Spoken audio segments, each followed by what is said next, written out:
로리 존스가 쓴 Jesus CEO라고 하는 책이 있습니다. 우리나라에서는 그 최고 경영자 예수라고 하는 제목으로 번역 출간되었습니다.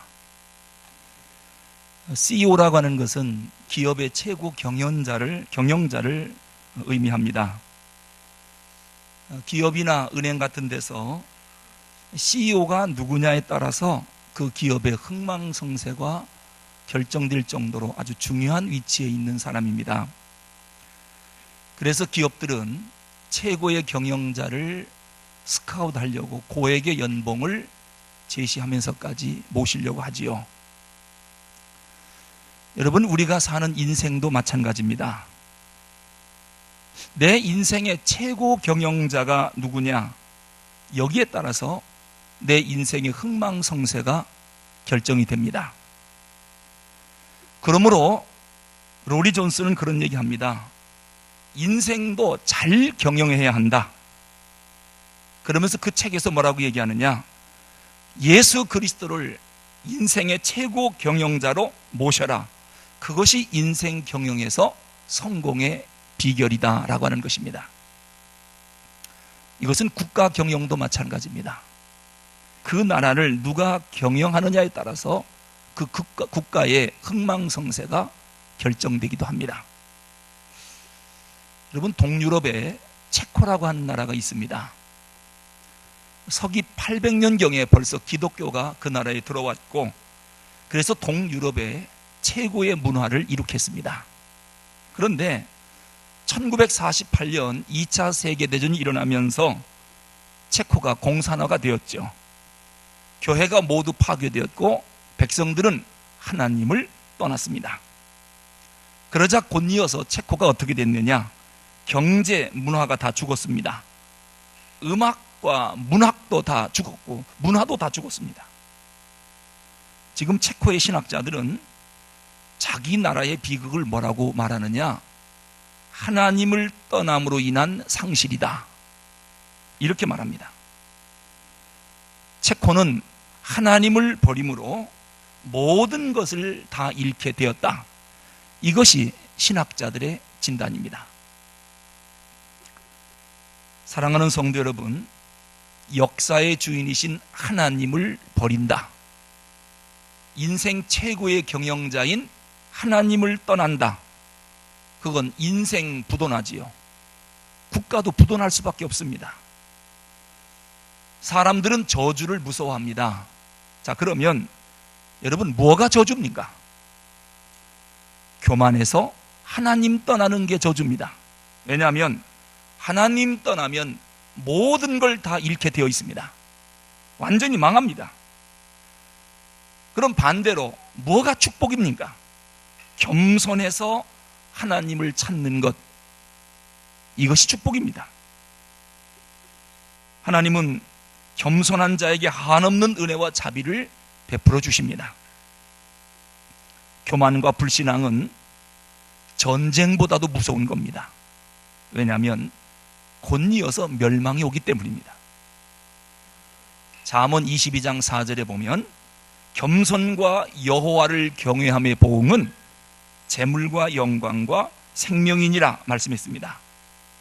그러면서 잠언 22장 6절에서 지혜의 왕 솔로몬이 뭐라고 말하느냐면, 마땅히 행할 길을 아이에게 가르치라. 그리하면 늙어도 그것을 떠나지 아니하리라 그랬습니다. 마땅히 행할 길을 아이에게 가르치라. 그 길이 뭡니까? 바로 위에 있는 4절입니다. 겸손과 여호와를 경외하는 것, 이것이 마땅히 행할 길이다. 그걸 아이에게 가르치라. 왜요? 그것이 재물과 영광과 생명을 얻는 비결이기 때문입니다. 여러분, 유럽 지도를 펼쳐놓고 보십시오. 서유럽과 동유럽은 경제와 문화적 수준이 상당히 차이가 납니다. 같은 유럽 땅인데 왜 그런 차이가 나겠습니까? 다른 이유 아닙니다. 그 나라에 하나님이 있느냐 없느냐, 그 차이입니다. 원래 동유럽도 기독교가 들어가면서 경제와 문화가 번창했던 나라들입니다. 2차 세계대전 이후 하나님을 버림으로 동유럽들이 쇠퇴하기 시작한 것입니다. 여러분, 가깝게 북한 땅을 보십시오. 어쩌면 저렇게도 못 삽니까? 벌써 우리 대한민국은 몇 년째 풍년입니까? 논둑이 터지려고 그럽니다. 쌀이 남아 돌아갑니다. 근데 38선 바로 너머에 어쩌면 저렇게 배가 고픈 백성이 살고 있습니까? 원래 평양이라고 하는 것이 동방의 예루살렘이었습니다. 그 아름다웠던 땅에 공산 정권이 들어오면서 교회를 파괴시켰고 백성들이 하나님을 버렸습니다. 그 결과 우리는 역사를 통해서 하나님 버린 민족이 어떻게 되는지 직접 눈으로 보고 있지 않습니까? 그러므로 우리가 해야 할 일은 빨리 회개하고 하나님께로 돌아가자라고 외치는 겁니다. 이것이 내가 살 길이고 우리 가문이 살 길이고 우리 민족이 살 길이고 우리가 복받는 비결입니다. 오늘 본문을 보니까요, 우리가 너무도 잘 알고 있는 열 문화의 비유입니다. 내 인생 경영을 어떻게 해야 성공적인 인생이 될 수 있는지를 잘 말씀해주는 아주 소중한 본문입니다. 예수님께서 삭개오 집에 가셔서 무리들에게 말씀을 전하시는데요, 그때 비유로 들려주신 말씀이 오늘 우리가 읽은 본문입니다. 예수님이 예루살렘에 가까이 가시니까 제자들과 한 무리의 백성들이 무슨 생각을 했느냐, 예수님이 드디어 예루살렘에 들어오시는 거 보니까 골기를 하셔서 이곳에 하나님 나라를 당장 세우시려고 하는구나, 이런 생각을 갖게 된 거지요. 그들의 생각을 아시는 예수님께서 그들의 오해를 풀어주시려고 하신 말씀이 오늘 본문의 비유입니다. 예수님은 삭개오의 집에 구원을 선포하시고 곧 이어서 내가 이 땅에 왜 왔는지, 잃어버린 자를 찾아 구원하기 위하여 내가 이 땅에 왔다 라고 바로 10절에서 당신이 오신 목적을 말씀해 줍니다. 그런데 그 말씀을 듣던 제자들과 백성들은 또 오해합니다. 예수님이 머지않아 우리 유대인들에게 로마로부터 정치적인 자유를 찾아 구원해 주실 것이다. 사실 그들은 과거 다윗 왕 때부터 무슨 생각을 갖고 있었느냐면요, 이스라엘의 수도인 예루살렘에 메시아가 오시기만 하면 로마 군대를 전복시키고 유대 땅에 메시아 왕국을 세울 것이다. 그것을 기대하고 있던, 그것을 믿고 있던 백성들입니다. 그래서 메시아이신 예수님이 예루살렘으로 들어오시니까 드디어 우리는 독립 해방이 되겠구나. 그래서 기대감으로 예수님을 따라다니는데 오늘 예수님께서 그게 아닌데 당신이 오신 목적을 설명해 주려고 오늘 열 문화의 비유를 말씀하신 것입니다. 오늘 비유의 내용은 우리가 읽은 대로입니다.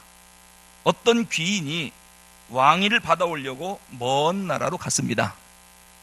종 10명을 불러서 각각에게 한 문화씩을 나눠줬습니다. 한 문화는 우리 돈으로 환산하면 약 1,000만 원 정도에 해당합니다. 내가 다시 돌아올 테니까 올 때까지 열심히 장사를 해서 이익을 남기라.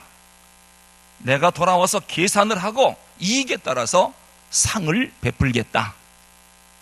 아마 상황적으로 볼 때 주인이 다시 돌아오는 것이 그렇게 빨리 돌아오는 것 같지는 않아요. 왜냐하면 사업을 해서 장사를 해서 이익을 남기려면 그래도 좀 시간이 필요하지 않겠습니까?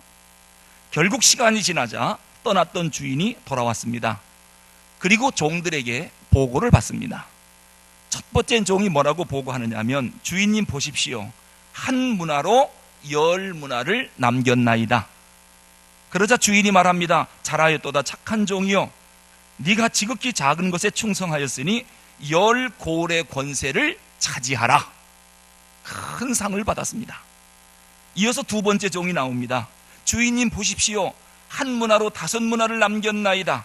주인이 말합니다. 잘하였도다 착한 종이요, 너도 5고을의 권세를 차지하라. 이렇게 해서 9명의 보고가 다 끝났고 우리가 관심을 갖고 있는 마지막 한 종이 나왔습니다. 마지막 보고를 뭐라고 하느냐 하면, 주여 보소서, 한 문화가 여기 그대로 있나이다. 내가 수건으로 싸서 꽁꽁 묶어뒀다가 가지고 나왔나이다. 당신은 무서운 사람이고 당신은 심지 않아도 거둘 수 있는 분으로 알기 때문에 한 문화를 그대로 가지고 왔나이다. 이렇게 대답을 했습니다. 그러자 주인이 진노하며 말합니다. 네 말로 너를 판단하노라. 내가 심지 않은 데서 거두는 줄 알았더냐? 차라리 그 돈을 은행에 맡겨 이자라도 받는 것이 좋을 뻔하였도다. 여봐라, 이 악하고 게으른 자가 가진 한 문화를 빼앗아 10문화 가진 자에게 주라. 무릇 있는 자는 더 받겠고 없는 자는 그 있는 것도 빼앗기리라. 나의 왕됨을 원하지 않는 저 원수를 이리로 끌어다가 내 앞에서 죽이라. 여기까지가 우리가 읽은 본문입니다. 오늘 본문에서 먼 나라에 갔다 온 주인을 뭐라고 표현하냐면 귀인이라고 표현합니다. 여러분, 귀인이 누굴까요? 안드로포스 유게네스라고 하는 히브리어인데 이 의미가 뭐냐면 태생이 좋은 사람, 고귀한 혈통을 가진 사람을 의미하는 단어입니다. 이건 어떤 특정한 인물을 말하는 것이 아니라 예수님 당신을 의미하는 단어입니다. 여기서 귀인은 예수님입니다. 안드로포스 유게네스. 이 귀인이 먼 나라로 간답니다. 그 먼 나라가 어딜까요? 코란 마크란. 이것은 하나님께로 간다라고 하는 의미입니다. 부활하신 예수님께서 하늘로 승천하시어 하나님께로 간다는 것이지요. 그런데 왜 하나님께로 가느냐? 왕위를 받아오려고 가신다는 겁니다. 여기서 왕위가 뭐냐? 라베인 바실레이안, 영광과 존귀로 관세우신 성자 예수님의 본래의 지위를 받으려고 하늘로 올라가신다는 것입니다. 그 지위를 다시 받아가지고 이 땅으로 되돌아오려고 먼 길을 떠난다는 것입니다. 그런데 중요한 것은 그 주인이신 예수님이 다시 이 땅에 재림주로 오실 때에는 반드시 심판하시겠다는 겁니다. 그런데 그 심판의 기준이 뭐냐? 각각 나누어진 한 문화를 가지고 장사를 해서 얼마만큼 이익을 남겼느냐, 이것이 심판의 기준입니다. 성도 여러분, 오늘 본문은 간단한 본문이 아닙니다. 여러분, 우리가 지금 무엇을 준비하느냐? 다시 오실 예수님 만날 재림의 주를 기다리고 있습니다. 그러면 이 재림을 준비하는 우리들이 인생 경영을 잘해서 주님 만날 준비를 어떻게 해야 되는가? 다가올 심판을 이렇게 준비하라. 이 믿음의 비밀을 우리에게 알려주는 소중한 본문입니다. 여러분, 오늘 본문에 보니까 우리 모두도 각자마다 한 문화씩을 다 받았습니다. 나도 받고 너도 받고 모두 받았습니다. 그러면 이 한 문화를 받아가지고 장사를 해야 하는데 어떤 장사를 해야 할까요? 장사를 해서 빨리 이익을 남겨야 하는데 왜요? 하늘로 올라가신 예수님은 이제 곧 내려오시거든요. 재림의 주님은 곧 오시는데 한 문화씩 받은 우리들은 빨리 장사해서 이익을 남겨야 되는데 도대체 무슨 장사를 어떻게 해서 이익을 남길까? 이것이 우리의 고민입니다. 여기서 장사라고 하는 단어가 프라그마 투사스테라고 하는 단어예요.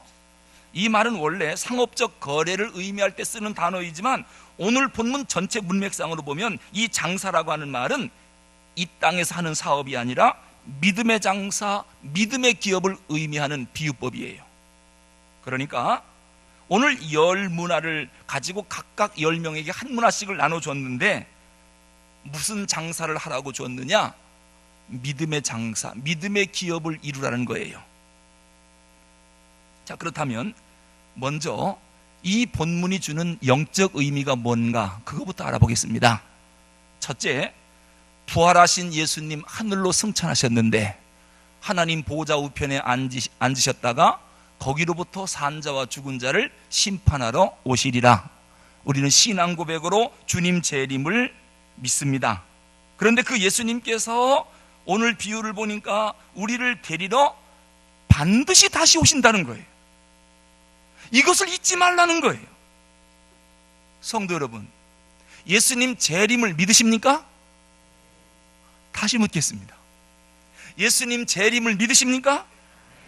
천사장의 호령 나팔 소리와 함께 우리 주님은 심판주로 이 땅에 다시 오실 것입니다. 찬송가에 보니까 하나님의 나팔 소리 천지진동할 때에 예수 영광 중에 구름 타시고 천사들을 세계 만국 모든 곳에 보내어 구원 얻을 성도들을 모으리. 나팔 불 때 나의 이름, 나팔 불 때 나의 이름, 나팔 불 때 나의 이름 부를 때에 잔치 참여하겠네. 우리 주님은 반드시 다시 오신다라고 하는 찬송입니다. 이러한 종말론적 의식을 가지고 하루하루를 살아야 된다는 것입니다. 예수님은 우리를 데리러 반드시 오십니다.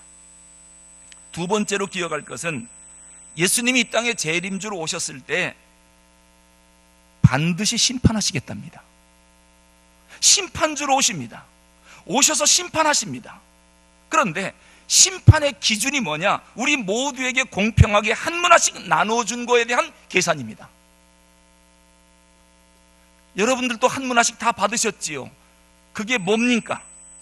그걸 빨리 알아야 열심히 장사해서 이익을 남겨 심판 준비를 할 거 아니겠습니까?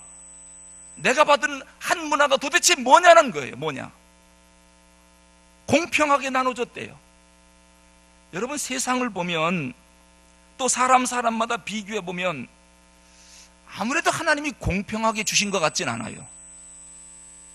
사람마다 받은 바 재능이 달라요. 저는요, 똑똑한 사람 보면 도대체 얼마나 똑똑한지 몰라요. 그래서 간혹 그런 생각해요. 왜 하나님은 나는 저렇게 지혜로움을 안 줬을까? 공평하지 않다. 재산도 그래요. 하나님이 공평하게 나눠줬다는데 부자는 한없이 부자고 가난한 사람은 한없이 가난해요. 공평하지 않아요. 건강도 그래요. 어떤 사람은 한평생 병원에 가거나 약국 한 번 안 갔대요. 어떤 사람은 태어날 때부터 평생 병원에 다녀요. 이게 어찌 공평합니까? 힘도 달라요.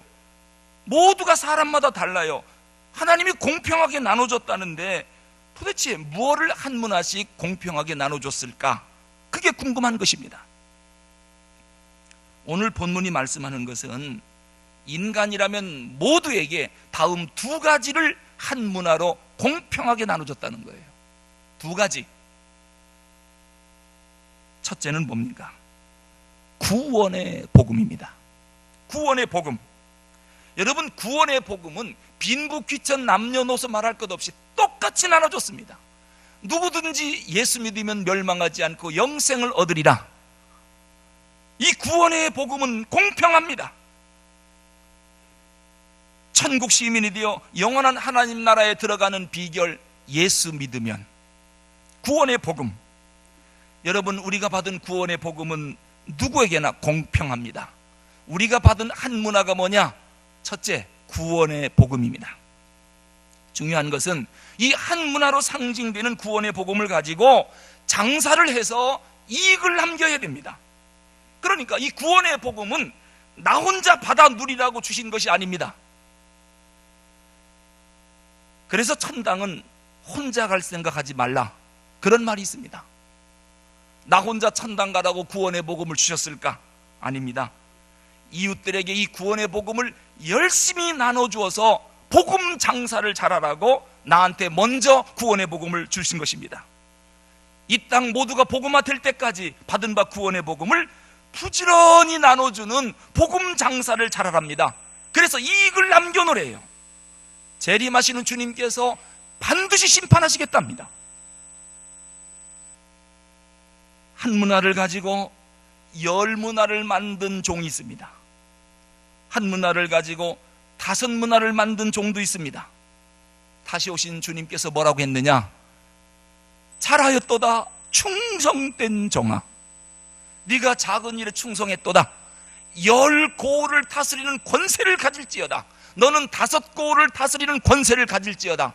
이것이 천국 상급입니다. 천국의 상급이 있습니다. 그런데 천국 상급이 각각 다릅니다.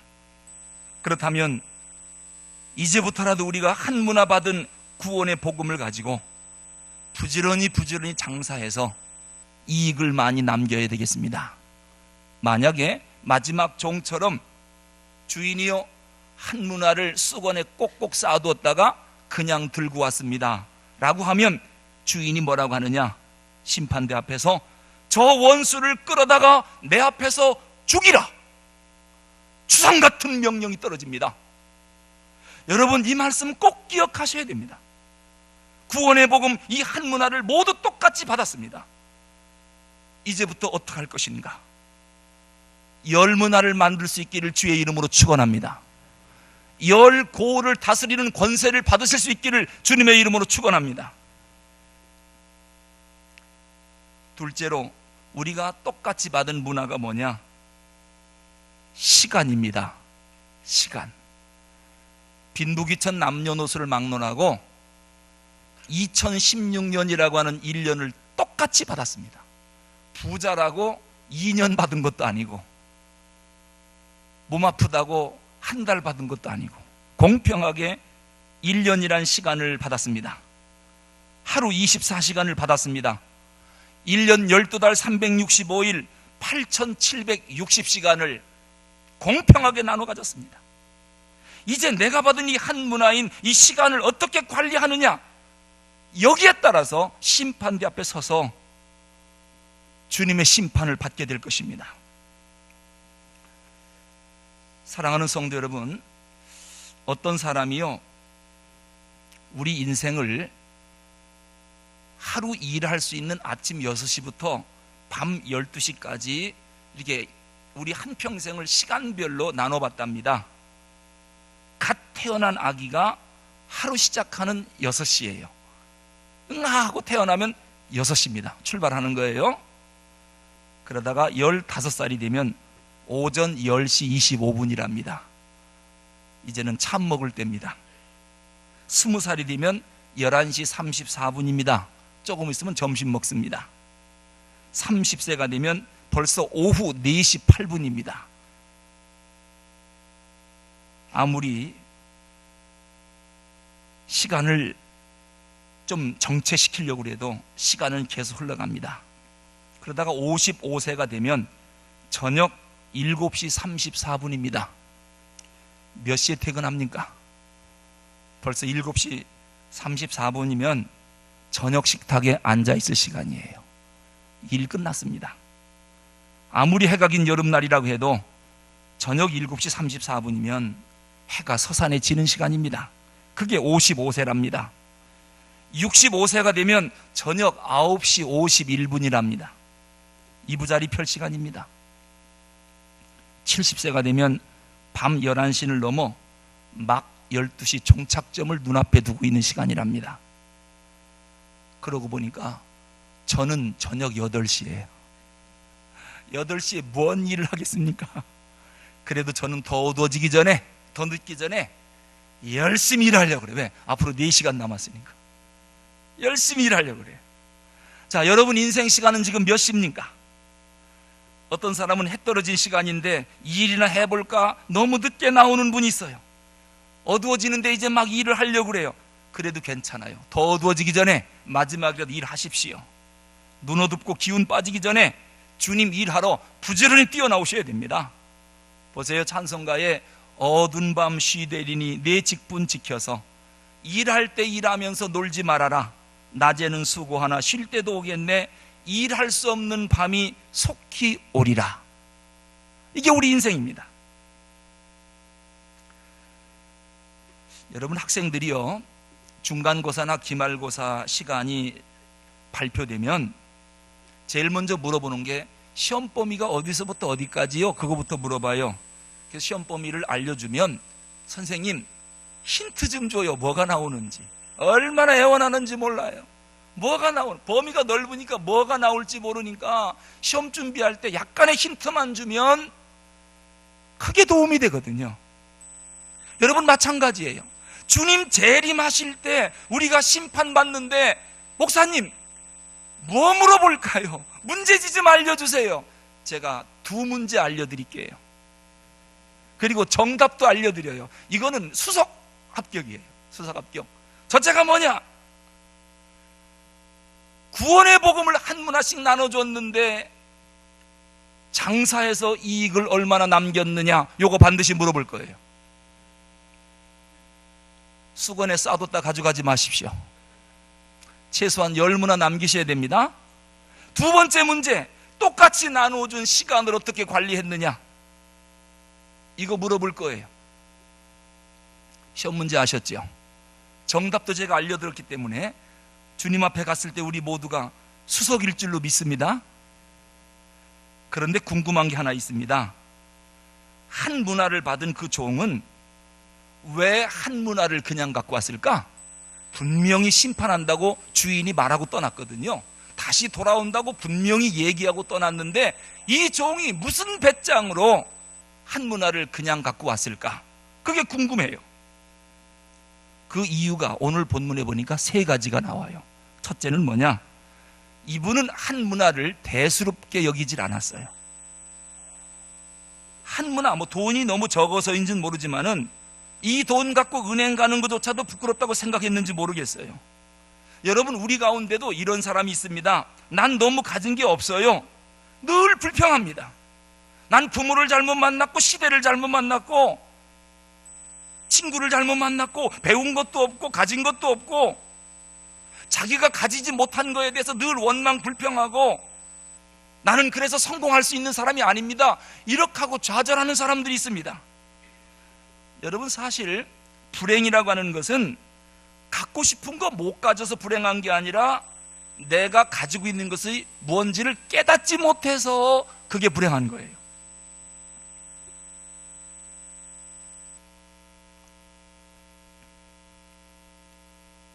제가 운동하다가 몸을 다쳐서 한참 수술을 받고 힘들어할 때 걸음을 못 걸고 한동안 목발을 짚고 다녔거든요. 내가 평생 이렇게 사는가 보다. 그러니까 이 사춘기를 지나면서요, 얼마나 좌절스러운지 몰라요. 그래서 이렇게 사느니 차라리 그냥 자살하자. 죽고 싶은 마음이 날마다 들었으니까요.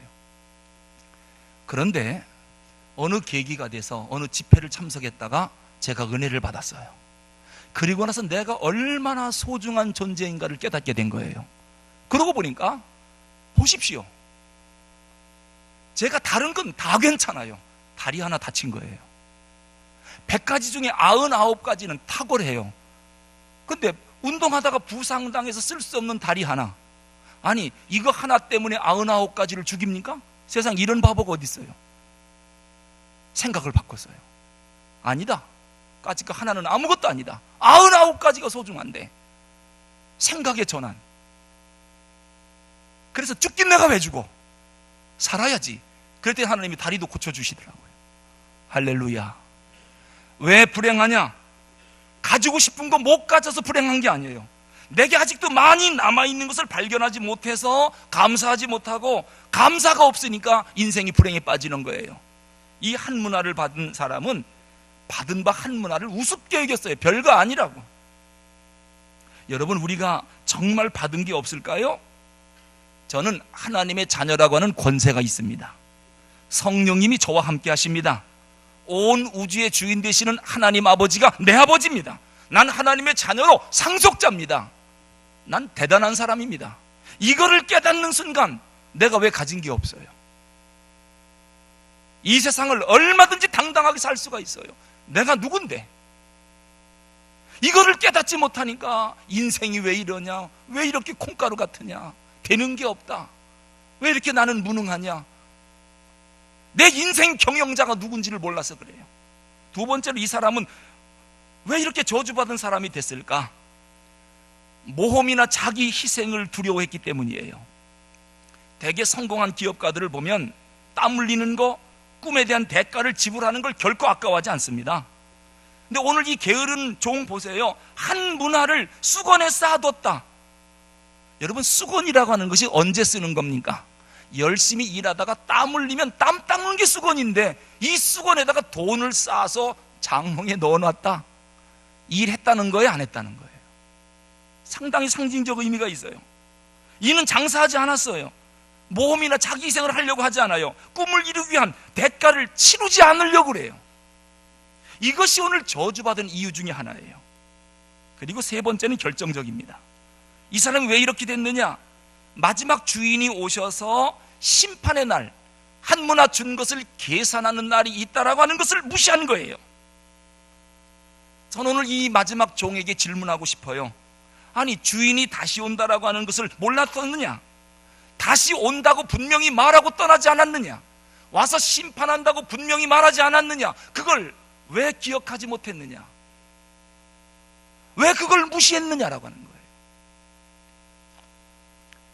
임종을 앞둔 그런 분들 마지막 기도해 주려고 가면요, 손을 붙잡고 뭐라고 애원하느냐면, 목사님, 하나님께 기도해서 한 번만 좀 살려달라고 기도 좀 해주십시오.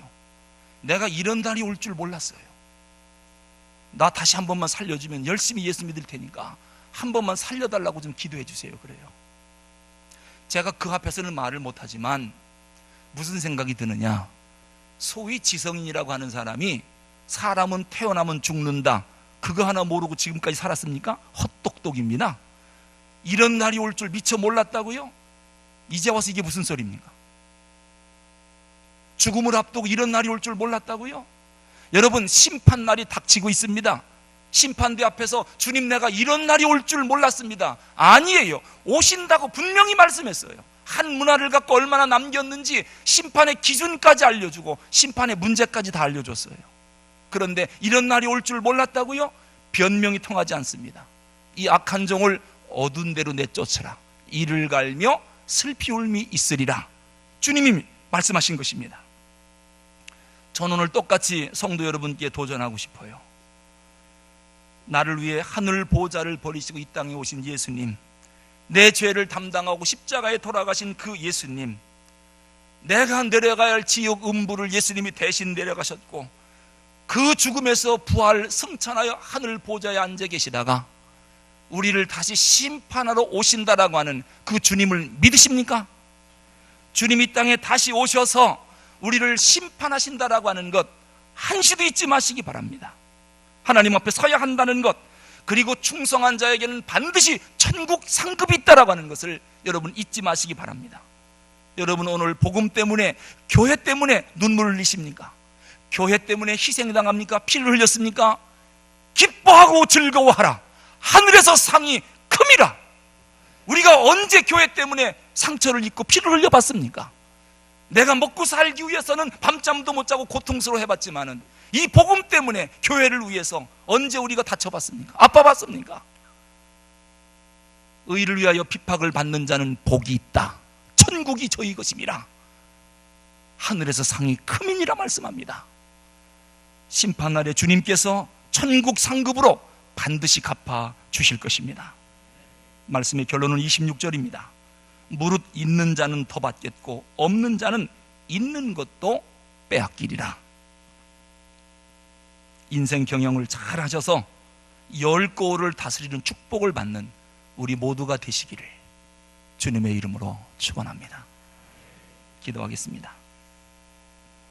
하나님 아버지, 우리 모두는 복된 사람이 되고 싶습니다. 있는 것마저 빼앗기는 어리석은 사람이 아니라 더 받을 수 있는 복된 사람이 되기를 원합니다. 오늘 우리 모두에게 동등하게 나눠진 구원의 복음과 이 소중한 시간을 잘 경영하게 하셔서 부지런히 장사하여 한 문화를 10문화나 5문화의 이익을 남겨 10고을 5고을을 다스리는 권세를 우리 모두 받게 하여 주시옵소서. 인생 경영을 잘해서 후회 없는 인생을 살게 하여 주시옵소서. 주님 얼굴 뵙기에 부끄럽지 않게 하여 주시옵소서. 우리 주 예수 그리스도 이름으로 기도하옵나이다. 아멘.